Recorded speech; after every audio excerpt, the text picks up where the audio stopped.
Ang salita ng Diyos para sa iyo. Awit 37, talatang 4 hanggang 5. Sa Diyos mo hanapin ang kaligayahan at ang pangarap mo iyong makakamtan. Ang iyong sarili sa Kanya'y italaga. Tutulong ang ganap kapag ika'y nagtiwala. Kaibigan, ang tunay na kasiyahan ay hindi sa mga bagay kundi sa presensya ng Diyos. Hindi sa mga bagay sa lupa, mga material, kundi sa Panginoon.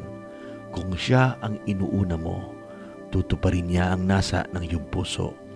Ipagkatiwala mo ang lahat at Siya ang kikilos sa buhay mo.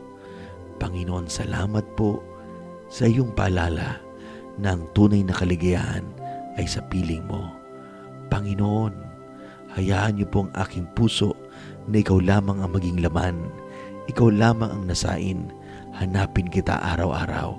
Purihin ka sa pangalan ng Panginoong Hesus. Amen.